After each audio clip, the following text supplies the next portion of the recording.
Welcome to Narayana IAS Academy. This is Sureka Bhaskar presenting to you the daily news analysis. So for today's discussion, we've picked up a number of articles from The Hindu and the Indian Express, which are both important and relevant for the UPSC CSE examination. Now let us have a look at the topics one by one. The first article for the day has been picked up from page number 11 of the Indian Express, UPS versus NPS versus OPS. So in this particular article, we'll be discussing about UPS, that is the Unified Pension Scheme for the central government employees in India, in comparison with that of the National Pension Scheme, that is the NPS, and the old pension scheme, that is the OPS. Moving on, the second article has been picked up from page number 7 of The Hindu, Investing in Persons with Disabilities. So in this particular article, as the title suggests, we'll be discussing about the persons with disabilities, specifically their status in India, and the challenges actually faced by them in India, followed by the lack of representation that they face in both education as well as employment and the social stigma surrounding them. The third article has been picked up from page number 11 of the Indian Express. Government announces 3 new Ramsar sites and why do wetlands need protection.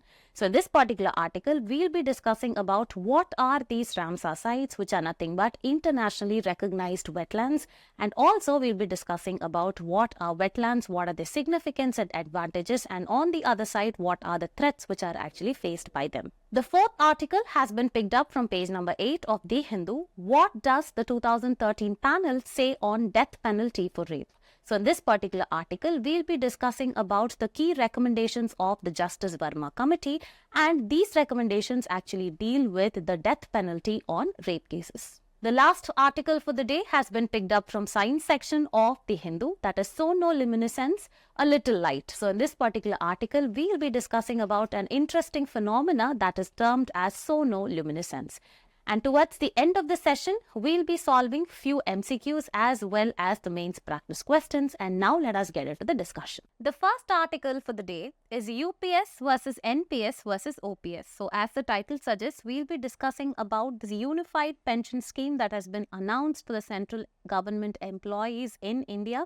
And let us actually see how it is actually different from the old pension scheme as well as the national pension scheme, and how is it going to work, who can avail it, etc. So, here we'll be discussing about UPS, we'll be discussing about the old pension scheme as well as the national pension scheme, and these topics are actually important and they can be mapped to mains under GS paper 2, government policies and interventions for the development in various sectors, and also under welfare schemes and their performance. Okay, so basically social sector schemes become very, very important for your examination, specifically your prelims. So moving forward, there has been a question which was asked in the year 2016 with respect to that of the Atal Pension Yojana. So these kind of social sector schemes, the benefits, the beneficiaries, and what is the eligibility to actually avail it, all that becomes very important for your prelims examination. And now let us quickly understand what this particular article is discussing about. So recently, the Union Cabinet has approved the Unified Pension Scheme, that is the UPS, which will provide the government employees with assured pension after their retirement. Okay, so we need to understand the background. In order to understand what is the Unified Pension Scheme, we need to know what was the old pension scheme and then the national pension scheme. Okay, so the OPS, that is the old pension scheme, was a retirement pension scheme provided by the government, and here the government employees, only the government employees were eligible for that, and here it provides a guaranteed pension for the government employees who had completed at least 10 years of their service based on their last drawn basic salary and the years of service. Okay, and that is the number of service. So if you actually look at the different features of this particular old pension scheme, it actually had a very good feature of guaranteed pension. Here, employees received a fixed pension amount after the retirement, which was 50% of the last drawn basic pay, plus the dearness allowance that was also adjusted for the inflation every twice a year. So it was inflation linked, I told you. That is, the pension was linked to inflation through dearness allowance adjustment, which was revised twice a year. And next one, no employee contribution. This was also seen as benefiting the people. So here employees did not have to contribute towards the pension during their service period, and it was government funded as well. That is, the entire pension amount was paid by the government, and unfortunately this actually led to a substantial economic or the financial strain on the government. And here what is the spouse benefit it actually had? In case the retiree actually dies, what happens? The spouse was eligible for continued pension benefits. Now moving forward, let us understand what is this particular national pension scheme. So the NDA government actually discontinued the OPS in 2004 and they came up with this national pension scheme for the government employees, and this was actually brought in order to reduce the financial burden that was faced by the government exchequer. Here, what is the eligibility? The government extended the scope of NPS for all the citizens, including the self-employed as well as the unorganized workers in 2009. Here, it is administered by the Pension Fund Regulatory and Development Authority, that is the PFRDA. And under NPS, the citizens can contribute an amount. Okay, the OPS where there was no need for contribution by the person, that is the employee, that the government will actually contribute. Okay, and here, but however, in the NPS, what happens is that the citizens can contribute an amount every month till 60 years and they can receive the pension after retirement. In case of government employees, they contribute 10% of their basic salary plus the DA, that is the dearness allowance, and the government contributes 14% of the basic salary plus DA every month. And other citizens can contribute a minimum of rupees 500 monthly towards the national pension scheme. So this was it. And was it actually inflation linked or not? Let's see. So NPS is actually a market linked annuity scheme where the contributions are actually consolidated into a pension fund. Okay, so all the contribution that is made by the employees, it goes into the pension fund, and that is actually invested in a diversified portfolio. Okay, it can be government bills or bonds, corporate shares as well as debentures. Now if you see, what were the concerns with respect to that of the national pension scheme? There was a lack of assured pension because, like the OPS actually gave entirely the government contribution, NPS does not guarantee a fixed pension amount, and also pension depends on market linked returns, creating uncertainty for the people who retire. Next one, employee contribution was required, we know that. Next one, it actually was subjected to market risks and volatility, posing risks of fluctuating returns and making the retirees vulnerable to the market volatility. Next one, there was a lack of basic understanding and awareness of how this actually worked. So many employees are not well versed in financial concepts, making it very challenging to choose the right investment options of fund managers, potentially affecting the savings that they actually have after the retirement. Now, coming to what is this unified pension scheme? This is a newly announced pension scheme by the government, and that will actually come to effect by 2025 April. And this actually is set to combine both the OPS as well as the NPS, aiming to provide an assured pension while maintaining a contributory as well as funded approach. Now moving forward, let us actually see the key features. First one, there is assured pension, that is like the OPS, UPS guarantees a pension amounting to 50% of the employee's average basic pay over the last 12 months before the retirement, provided the employee has a minimum qualifying service of 25 years. Next one, there is assured minimum pension, that is for those retiring of at least 10 years of service, there is an assured minimum pension of rupees 10,000 per month. And if you look at the family pension, in case of the death of this particular retiree, their immediate family is eligible to 60% of the last drawn pension amount. And if you see the inflation indexation, whether it is done or not, the dearness relief, that is the DR, will be provided to the account for inflation, calculated based on the All India Consumer Price Index, that is CPI, for the industrial workers. And next, if you see, there is actually a lump sum payment. A lump sum will actually be paid at the superannuation in addition to the gratuity that is provided, calculated as 1/10 of the monthly emolument, that is pay plus your DA, on the date of retirement for every 6 months of the service completed. Now let us understand who can avail the UPS. It is applicable to all the central government employees who have retired under the NPS since 2004. Very, very important. And employees can choose to switch from NPS to UPS, but once they make their choice, it cannot be changed again. Very important again. Next one, while the UPS is currently for the central government employees, the state government also have the option to adopt it.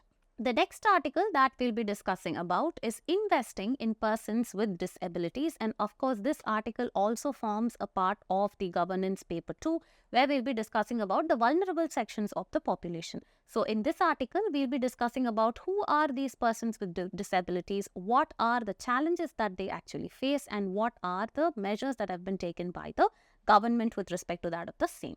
Now, as I told you, we'll be discussing about persons with disabilities and rights of persons with disabilities. Act 2016 becomes relevant for the exam, and with respect to that of UPSC syllabus, this can be mapped to GS paper 2, polity and governance, vulnerable sections of the population. Moving forward, there has been a question which was asked in the year 2022 in the mains examination with respect to the Rights of Persons with Disabilities Act 2016. So from here, the takeaway is that this particular topic becomes very, very important for both the prelims as well as the mains examination.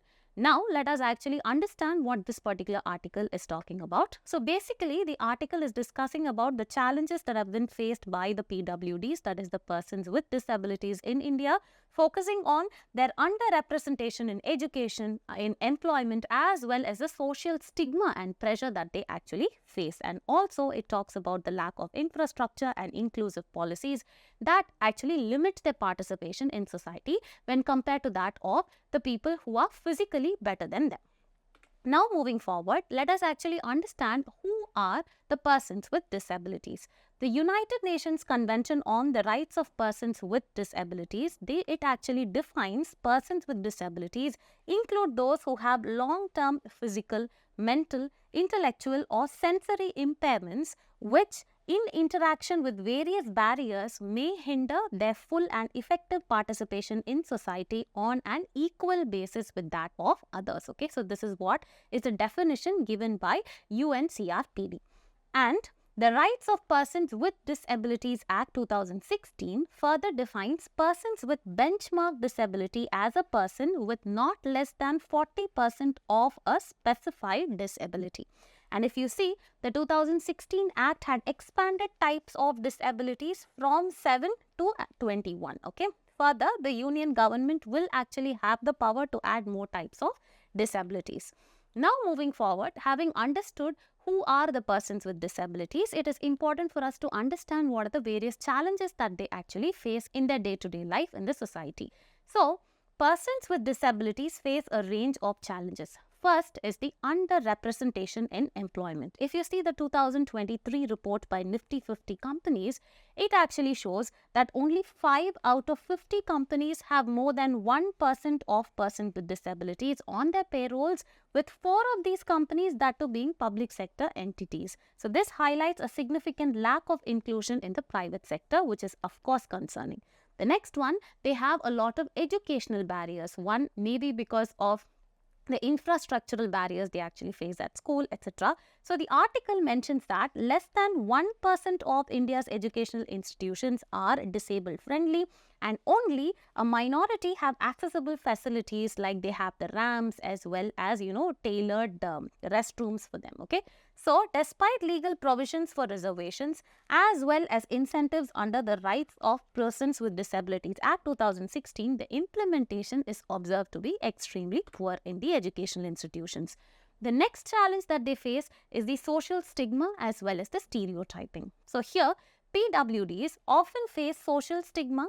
They face a lot of marginalization as well as they face discrimination. Okay. So the article actually notes negative portrayals in the media and also societal attitudes. This actually undermines the dignity and the identity of the PWDs. So it also actually highlights the perpetuate stereotypes that actually prevent them from being seen as individuals with their own identity. So basically their skill set is not seen. So they are actually given an umbrella term of PWDs, and it has been negatively portrayed in a lot of sense, which actually prevent them from participating in regular activities in the society.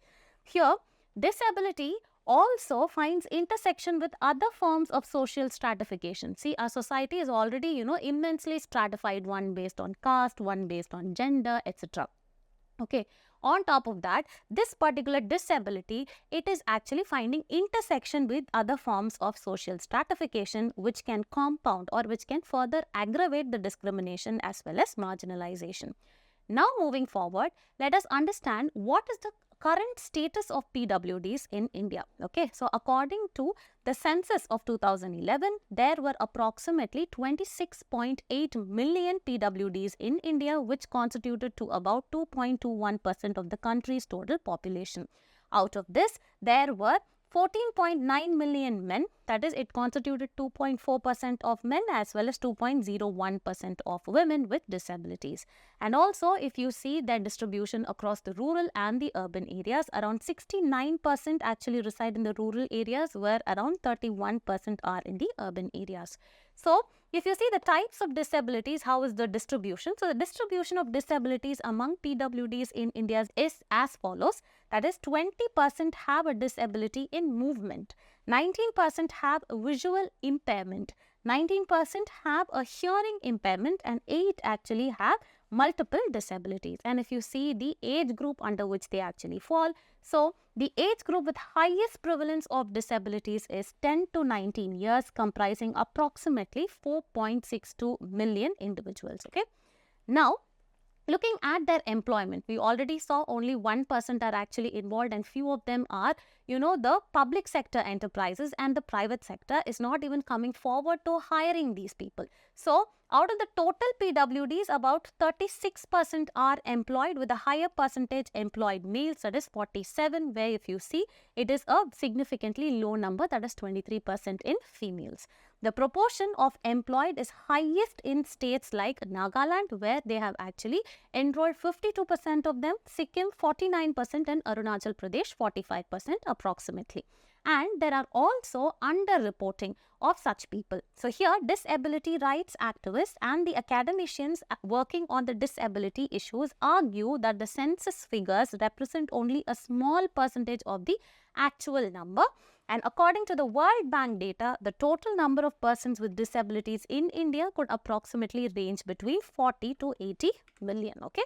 Now, moving forward, if you look at this particular image, we can actually see the proportion of the disabled population in their respective age groups, and here it is actually between the age of 0 to 4, we can actually find males as 1.1 as well as females 1.11. These are all percentages.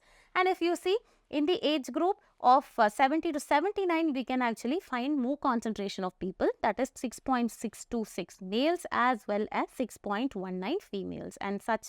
Here you can actually see the percentage as well as the age group over here, which is nothing but proportion of disabled population in the respective age group. This is actually given in the form of a chart. Now, moving forward, let us understand what are the constitutional provisions for the disabled people in India and what are the protections they actually find under the constitution. First one, starting from the preamble of India, the preamble seeks to secure social justice to all the citizens, social as also the political, as it actually ensures that there has to be economic as well as political justice. Preamble also ensures that there has to be social justice to all the citizens along with equality of status as well as opportunity.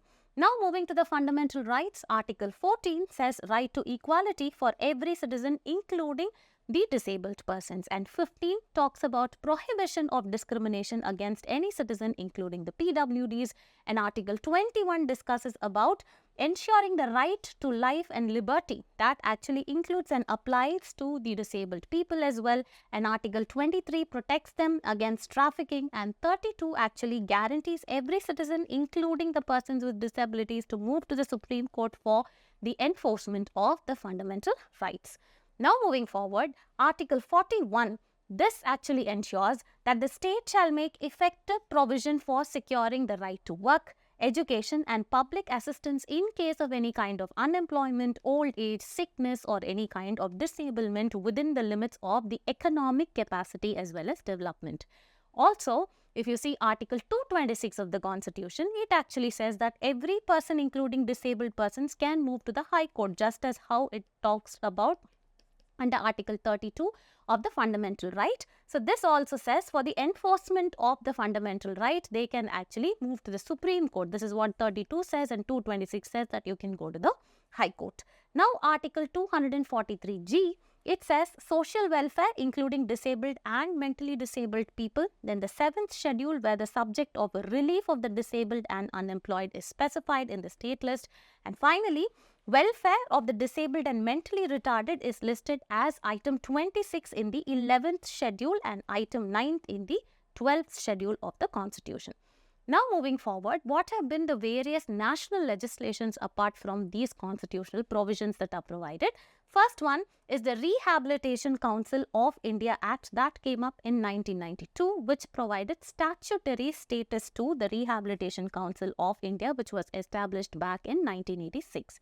So the mandate given to the RCI is to regulate and also to monitor the services given to persons with disability, and also to form a standardized syllabus and to maintain a central rehabilitation register to all the qualified professionals and the personnel working in the field of rehabilitation and special education.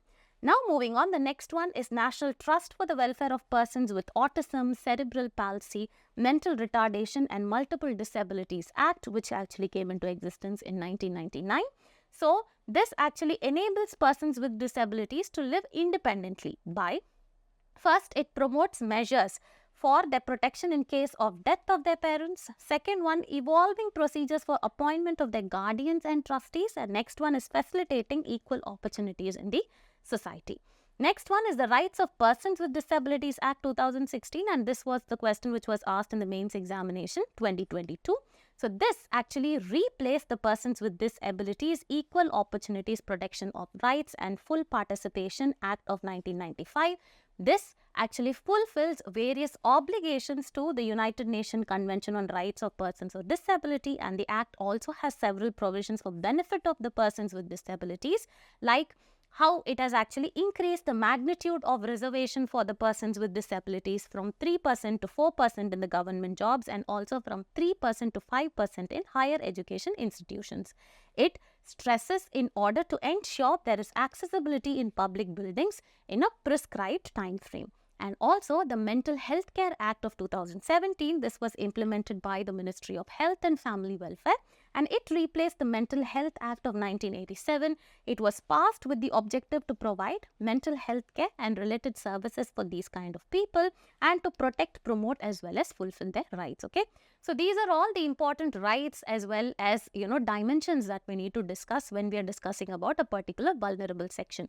So over here, as we actually discussed about persons with disability, it is important to know who are the persons with disabilities, what are the challenges that these persons actually face generally and with respect to India, where you can actually provide data by the World Bank or other reputed organizations. And also we need to talk about the status of the persons with disability in India, what have been the constitutional provisions that have been provided, and apart from that, what is the legislative framework that the government has given to ensure their protection and equal opportunity in the society. And finally, we need to move forward where we need to bring and write a neutral conclusion in your mains examination. So here, according to this article, it suggests that there is a need for policy reform and inclusion. Here, the article calls for better implementation of existing laws and development of inclusive policies both in the workplace as well as the educational institution. It suggests that India actually has to learn from best of best international standards or the international models, such as the one in Brazil's employment quota that are specifically given for these people, and also Japan's incentive systems for hiring persons with disabilities. And finally, it actually suggests that there has to be cultural as well as social attitudinal change, where the article emphasizes the need to change the societal attitudes toward PWDs, advocating for their rights to dignity, inclusion as well as equal opportunity. The next article that we'll be discussing about is government has announced 3 new Ramsar sites and why do wetlands need protection. So as the title suggests, here we'll be discussing about what are Ramsar sites, which are nothing but internationally recognized wetlands. And also we'll be discussing about this particular significance and advantages of wetlands on how it actually, improves or maintains a balance in the ecosystem by acting as carbon sink as well as supporting a large diversity of birds, etc. And also we'll be looking at what are the threats that have been posed to these particular wetlands. So in this particular article, we'll be discussing about Ramsar sites, and this particular topic becomes important for both the prelims as well as the mains examination under GS paper 3, conservation, environmental protection and degradation, and also environmental impact assessment. Now moving forward, there has been already a question asked in the year 2021 prelims examination with respect to the name of either the glacier, the mangrove areas, the Ramsar sites as well as the saline lake. So in this case, all these categories become very, very important for your examination. Both environmental as well as geographical perspective becomes important. Now moving forward, let us actually understand what this particular article is discussing about. So earlier this month, the Union Environment Minister had actually announced the designation of 3 new Ramsar sites in Tamil Nadu as well as Madhya Pradesh, increasing the total number of such sites in India to 85. This becomes very, very important. So what are the names of these 3 newly assigned Ramsar sites that actually include the Narayana Bird Sanctuary as well as the Karuveli Bird Sanctuary in Tamil Nadu along with the Tava Reservoir in Madhya Pradesh. Now moving forward, first of all, it is important for us to understand this particular Ramsar Convention. Okay, so what is the Ramsar Convention? The Ramsar Convention is an international treaty. This was established in order to promote the conservation and the sustainable use of wetlands. And this actually was adopted in February, that is on 2nd February 1971 in Ramsar, which is located in Iran, which is again important, and this actually remains the only global environmental treaty which is focused on a single ecosystem, that is this wetlands. Okay. And if you see the involvement of India with respect to that of this convention, India became a signatory in the year 1982, committed towards the protection of wetlands of international importance. And also, if you see the conservation and wise use, the Ramsar Convention provides a framework for the conservation and wise use of wetlands, ensuring that they are maintained in order to benefit the humanity as well as the environment. Also, if you see the World Wetlands Day, it is actually celebrated annually on the 2nd of February. That is, this actually marks the adoption of the Ramsar Convention. This is again important, and this day is actually dedicated to raising awareness about the importance of wetlands for both the human being as well as the environment. Now moving forward, let us understand what are wetlands. Okay, so wetland is actually a huge area where the water covers the soil or is present either at or near the surface. Okay, so they actually include various ecosystems. They can be either marshes, they can be swamps or lakes, rivers, peatlands, deltas, estuaries as well as mangroves. Okay, moving forward, if you see the importance of wetlands, first one is the biodiversity, because they actually support a diverse range of plant as well as animal species, including many endangered species as well. The second, it actually helps in climate regulation, because they actually act as carbon sinks, and they help in this carbon sequestration and also help mitigate the climate change. Next one is water management. They can actually purify as well as filter and recharge groundwater and can help in maintaining water quality. Also, there is disaster mitigation, that they act as natural buffers against the floods and the storms by absorbing excess rainfall.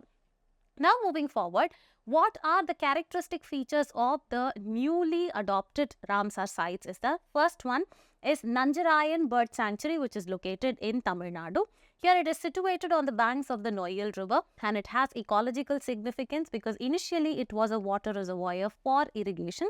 It has evolved into a biodiversity hotspot of late, and it supports a wide variety of bird species, including the Eurasian coot and the spot-billed duck, and it serves as a crucial stopover for the migratory birds along the Central Asian flyway. It also has its own social economic impact, where the sanctuary supports local livelihoods through fishing and contributes to the groundwater recharge.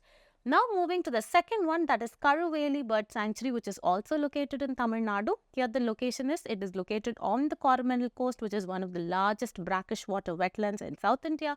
And if you see the biodiversity, it is home to globally endangered species like the black-headed ibis and greater flamingo. It is an important site for migratory birds along the East Asian Australasian flyway. This is also very, very important. What is the environmental role that this particular place actually plays? Is that it aids in the flood control. As such, we actually spoke about the groundwater recharge and supports a mix of ecosystems that include the salt marshes as well as the mud flats. So all these geographical features become very, very important. The next one is the Tava Reservoir located in Madhya Pradesh. That is, this has been created by damming the Tava river. And also, if you see the ecological role, it actually acts as a significant wintering ground for the migratory birds. It supports rich aquatic biodiversity. And if you see the socio-economic benefits, it provides irrigation water, drinking water to local communities, and also supports fisheries, playing a crucial role in the regional water management. And if you look at this particular map, it becomes very, very important as it actually shows all the Ramsar sites located across India. So, if you see Andhra Pradesh, you have the Koleru Lake. And if you see Assam, there's actually Deepor Lake. Tripura has Rudrasagar. And then if you can see Manipur, you have Loktak. In Mizoram, you have the Pala wetland, etc. So all these actually become very, very important for your one-liners for your prelims examination. So what are the threats that the wetlands actually face? The first one is unsustainable development. Over 87% of the world's wetlands have been lost in the last 300 years because there is actually conversion of these wetlands into agriculture, and there is unsustainable, rural and urban development like housing as well as industry. Second one is pollution. That is around 80% of the global wastewater is discharged into the wetlands untreated. This actually causes severe eutrophication as well as damage to the ecosystem. Next, there is introduction of invasive species where non-native species disrupt the local ecosystems, and this often lead to decline of the native species.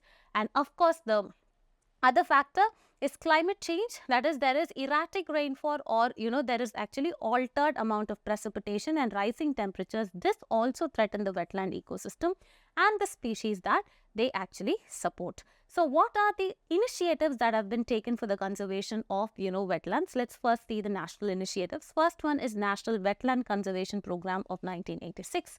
This is actually aimed at identifying and conserving significant wetlands across India. Next one is National Plan for Conservation of Aquatic Ecosystems of 2015, and this focuses on the holistic management as well as restoring the wetlands and other aquatic ecosystem.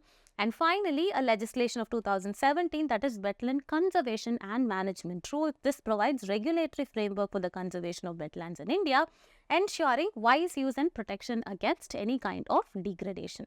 And also, if you see on the global scale, what are the international cooperation that is taking place? First is the Ramsar Convention we actually saw here. It facilitates international collaboration in wetland conservation with organizations like the International Union for Conservation of Nature as well as World Wildlife Fund supporting the efforts. And next one is the Global Wetland Outlook. This is actually nothing but a report by the Ramsar Convention Secretariat that provides a comprehensive overview of the state of wetlands globally, and it guides the future conservation efforts as well. The next article that we'll be discussing about is what did the 2013 panel say on death penalty for rape. Okay, so in this particular article, we'll be discussing about the Justice Verma Committee, its establishment and its recommendations with respect to awarding death penalty in case of rape. Okay. So, moving forward, here we'll be discussing about Justice Verma Committee as well as its recommendation, and this particular topic is relevant for both your prelims and the mains examination with respect to GS Paper 2, specifically under government policies and interventions for development in various sectors and issues arising out of the design as well as implementation. So, moving forward, there has been a previous year question asked in the year 2019 with respect to various challenges that women in India face. So, our takeaway from this particular topic is that the vulnerable sections of the population, particularly women as well as the crime against them, related issues as well as the schemes and the measures taken by the government become very, very important for both the prelims as well as the mains examination. Now, moving forward, let us understand what this particular article is discussing about. So, the recent brutal rape and the murder of a doctor in Kolkata had actually reignited discussions about the Justice Verma Committee's stance on the death penalty for rape. So now it is important for us to understand what is this Justice Verma Committee, when was it constituted, and what were the related recommendations given by the committee.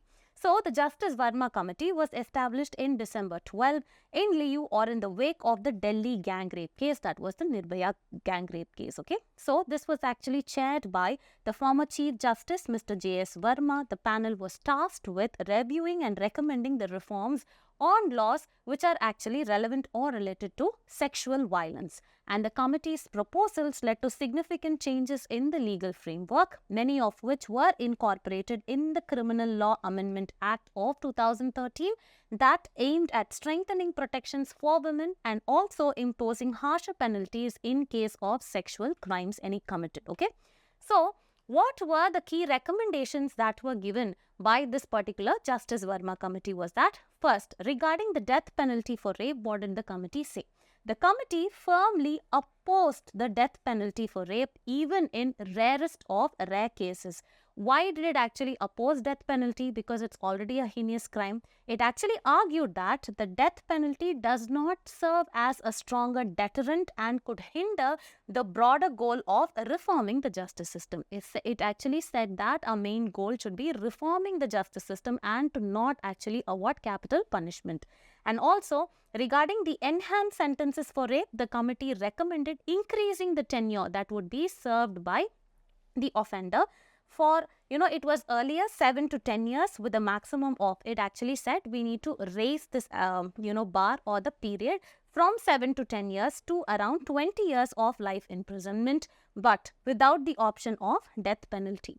It also called for life imprisonment in cases where the victim is left in a persistent vegetative state, emphasizing severe punishment while rejecting this particular capital punishment of death penalty. And also, it actually focused on the reforms as well as rehabilitation. Here, the committee highlighted the importance of societal reforms as well as, it did not actually, it said that we need to focus on reforming, okay? And that is why it said you need to focus on societal reform rather than extreme punishment in the form of death penalty. And it also pointed out that there is little evidence to suggest that the death penalty is more effective than life imprisonment in deterring sexual violence. Instead, it advocated for a justice system that focuses on reform and changes in the social attitudes towards the gender-based violence. And also, what did the committee actually recommend with respect to that of marital rape? The Verma committee also recommended the criminalization of marital rape, asserting that marriage should not be a defense against the prosecution of sexual violence. Now, moving forward, let us actually look into the legislative actions post the committee recommendation. So, what did the government actually has to say or to revert back to this particular recommendation? The Union Cabinet, despite the Justice Verma Committee's recommendations, introduced the legal provisions that permitted death penalty in certain cases, such as when the victim is left in a persistent vegetative state or when the victim is a minor under the age of 12 years old.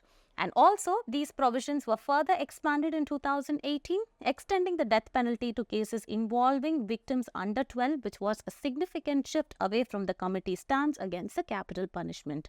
Moreover, if you see, the committee's critical recommendation to criminalize the marital rape was also not adopted by the government. And the decision reflects the ongoing challenges in addressing the sexual violence within marriage and also underscores the need for continued efforts towards the comprehensive legal reform.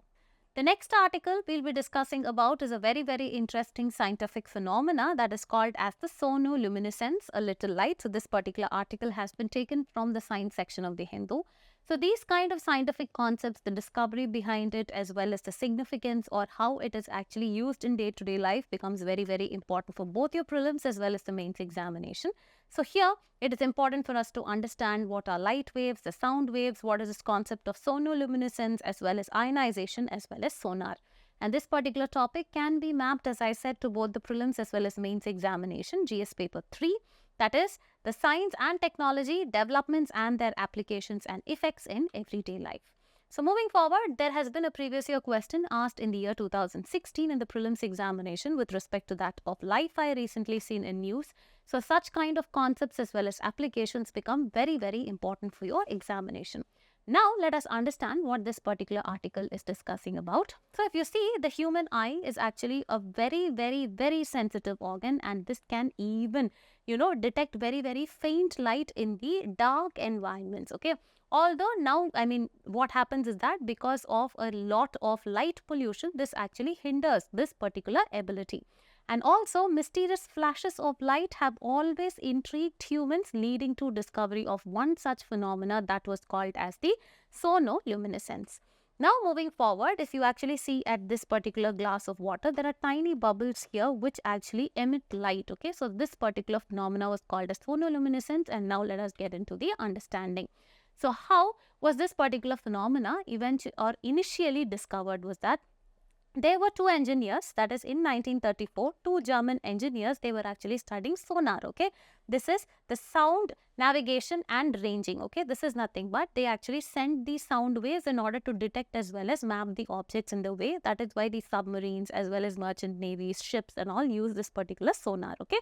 So, accidentally they discovered during the process where they were actually studying sonar, they accidentally discovered the sonoluminescence, where a small bubble in a liquid actually emitted light when exposed to powerful sound waves, okay. So, there were small bubbles when it was actually exposed to the sound waves. What happened? They actually emitted light. What are sound waves? These are nothing but they are characterized by compressions as well as rarefactions.